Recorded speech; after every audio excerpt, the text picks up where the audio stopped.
আসসালামু আলাইকুম ওয়া রাহমাতুল্লাহ। সুধী দর্শক, দেশের প্রধান প্রধান দৈনিক পত্রিকার শিরোনামে স্থান করে নেওয়া আন্তর্জাতিক খবরগুলোর মধ্যে থাকছে পরমাণু অস্ত্র তৈরির দিকে এগুলে আবার হামলা, ইরানকে ডোনাল্ড ট্রাম্পের হুঁশিয়ারি। ট্রাম্পের মন্তব্যে ইরানের তীব্র প্রতিক্রিয়া।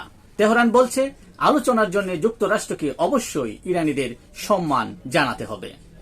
ইরানের হামলার ইস্যুতে ট্রাম্পের ক্ষমতা কমেনি। সিনেটে ভোটাভুটিতে ডেমোক্রেটদের প্রস্তাব নাকচ। ইসরায়েলের দৈনিক হারেজের খবর, গাজায় অভিযানে 1 লাখ ফিলিস্তিনি নিহত। এক সপ্তাহে যুদ্ধবিরতি হতে পারে বলে জানান ডোনাল্ড ট্রাম্প। ইরানের শীর্ষ কমান্ডারদের জানা যায় মানুষের ঢল। উত্তর কোরিয়ার সাথে বিরোধ মিটিয়ে নিতে চান ডোনাল্ড ট্রাম্প।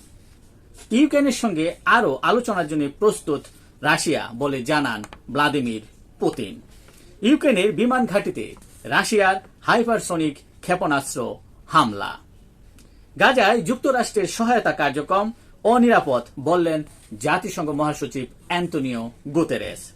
প্রধানমন্ত্রীর পদত্যাগের দাবিতে উত্তাল থাইল্যান্ড। এই ছিল দেশের প্রধান প্রধান দৈনিক পত্রিকার শিরোনামে উঠে আসা শীর্ষ সংবাদ, জানিয়ে এতক্ষণ আপনাদের মাঝে উপস্থিত ছিলাম। আশা করি আপনাদের ভালোই লেগেছে। আজকের মতো এখানেই, আবারও দেখা হবে আগামীকাল ঠিক একইভাবে। সে পর্যন্ত অবশ্যই ভালো থাকবেন, সুস্থ থাকবেন। আসসালামু আলাইকুম ওয়া রাহমাতুল্লাহ।